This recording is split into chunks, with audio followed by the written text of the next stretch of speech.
The Irish setter should be presented in the ring with a coat that is natural looking, without the appearance of having been excessively scissored, shorn, and shaped.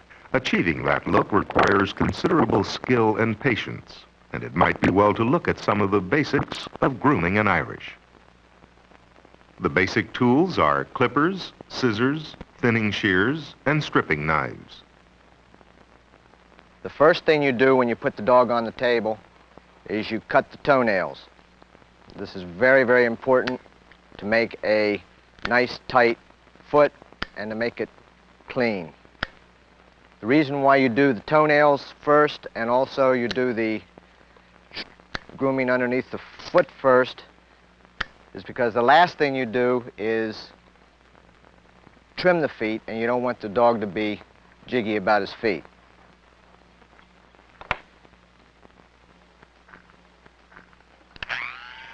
When you trim underneath the foot, you use a clipper and you trim just between the back pads, not the front pads.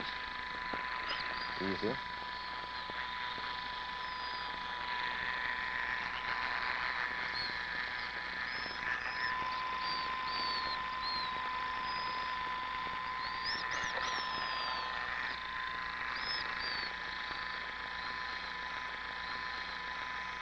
You also trim on the back of the pad.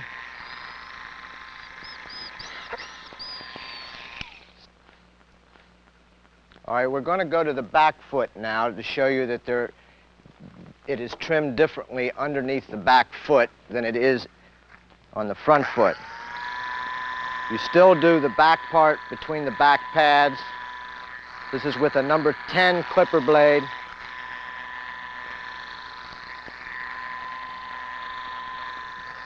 But we do not trim on the back part of this pad right here. After the feet are done, this is when we start to do the clipper work on the head and the face. You do not want to leave any marks or any color change. The only place you go against the grain is underneath and on the chin, which is right here. All of the rest of the clipper work that is done with the grain of the hair so that you do not get any color change at all.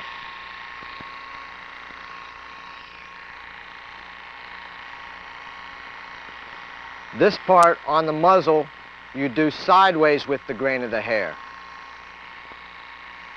And this is just on the front of the muzzle. All the rest of the work is done with the grain, and you have to watch to make sure you do go with the grain of the hair. This again is done with a number 10 blade. Once you do the muzzle, the next part that you do is underneath the neck.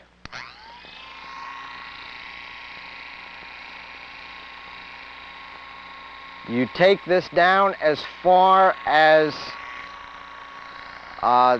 where the neck starts to go in to the hole right here. You do not go down to the breastbone. It's approximately 3 inches above the breastbone. And you do this whole thing with the grain of the hair. Be sure that you'll hold your clippers like a pencil and very loose in your hand. Do not hold them tight. And you take this all the way back to the side cowlick. Again, going with the grain of the hair.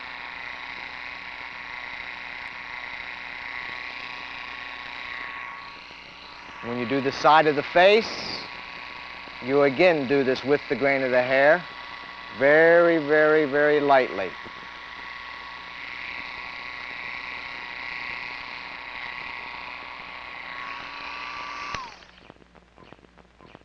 The next part that you do is the inside of the ear.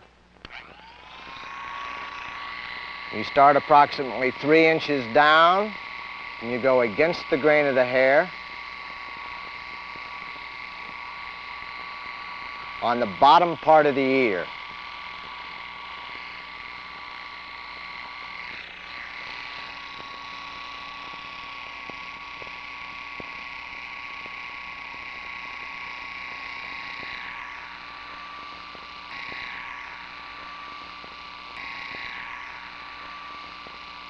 The top part of the ear is done with the grain of the hair.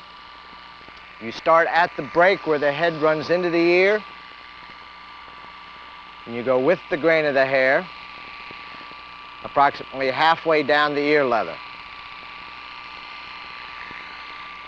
Be careful when you do the back part of the ear that you don't pull the ear up like this to do it, because then when the ear is relaxed, you'll run all the way back into here and leave a mark.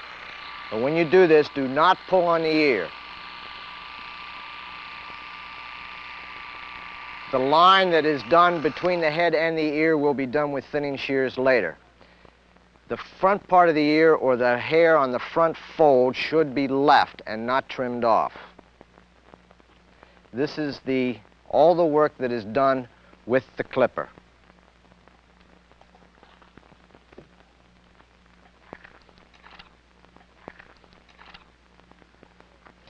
You use a pair of thinning shears for the work that we're doing now. These are fine-tooth thinning shears. This seems to be the part of the dog that most people have the most problem, is this cowlick that runs right down to here. You should go sideways to the grain of the hair and blend this in so that there is as little mark or problem. You don't want any gouges, you don't want to see any skin, and you take little tiny cuts, just a little bit of hair at a time.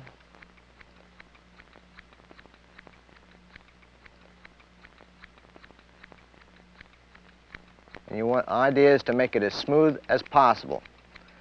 Also, at this time, you use the thinning shears to touch up anything that you have missed with the clippers, or any marks that you have made with the clippers. And when you do this, you go against the grain of the hair. Do not go sideways when you are trying to smooth. Always go against the grain or with the grain of the hair. The whole idea is to make it look like it has not been trimmed. Smooth, but not trimmed.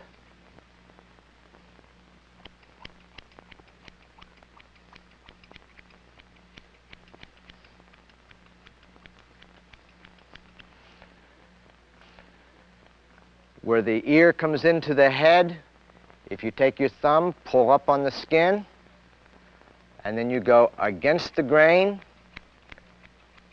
and take off just a little bit of hair so that it will blend it from where you use the clipper into the head. At this time, we go to a stripping knife, which would be like this. And we want to take out any undercoat that might be, or fuzzy hair that might be on the head.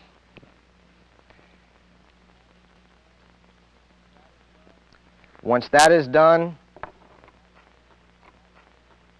we then take the thinning shears and we go with the grain of the hair and very lightly shape the dog's head.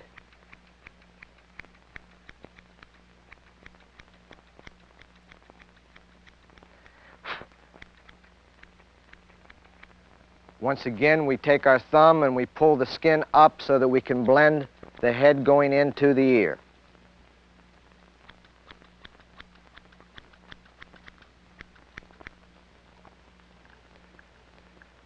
Before we leave the head and the neck, we go back and touch up any spots that may have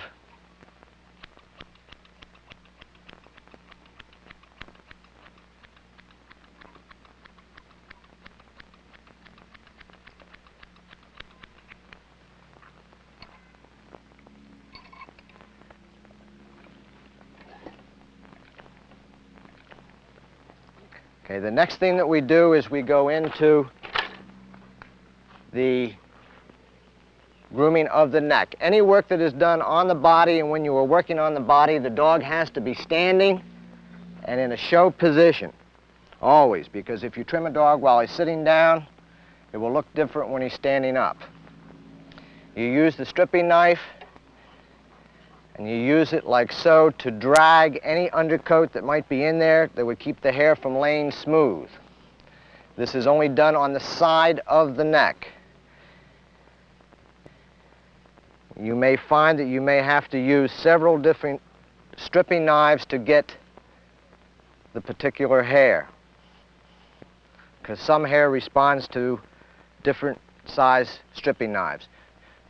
Do not, under any circumstances, do any trimming across the top of the back right through here, or taking out of any undercoat, at least not at this time. If you notice, I'm using a finer stripping knife now, and this is to take out another type of coat, another length of coat. The more stripping knives that you have, the more coat you can take out, and the easier it is for you to trim. This should be done over the whole dog, but you notice I'm just doing the sides. I am not doing the top. One thing to remember when you're trimming on the side of the dog is to do it very slowly, and after you work a while, take a smooth bristle brush and brush the coat down to see how it is going to lay. Next thing we do are the rear pasterns. Do not, under any circumstances, use a clipper on the rear pastern, which is this part right here. Comb the hair up, and then using straight scissors, take a little bit of the edge off, and then using thinning shears, blend it so that it is one smooth line down the back of the rear pastern. The rear foot is done by taking the initial cut at an angle like so. The idea is to make the foot small and tidy. You go all the way around the edge of the foot with the scissors at a 45-degree angle.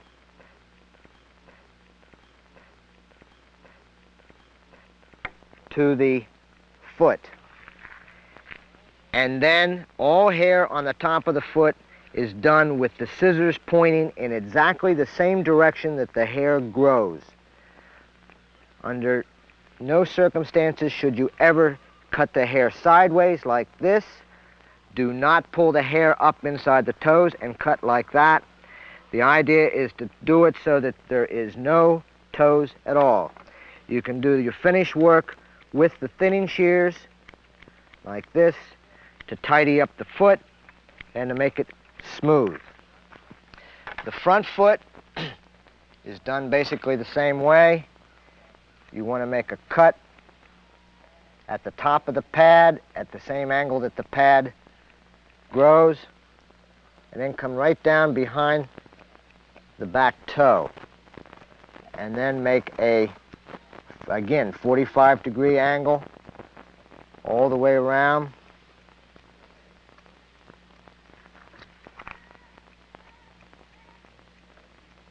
And then you trim any hair off with the scissors pointing in the same direction that the hair grows. Do not expose the nail, or try not to expose the nail. The idea is to make a compact foot with no sign of any toes at all. Then you do your finish work with your thinning shears, your fine thinning shears.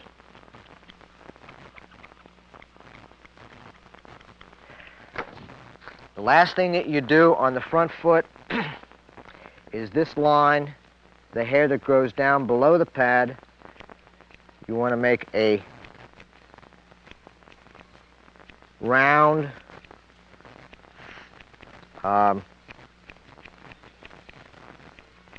smooth line coming off from the foot, so that when the foot is standing, do not go all the way back up into the leg, up into here. And once you're done, comb it down. It should look as natural as possible. The foot is the only place on the dog that it should look like it has been trimmed. If the result is a smooth-looking coat that lies flat without fuzziness or a trimmed look, you've done a good job of grooming.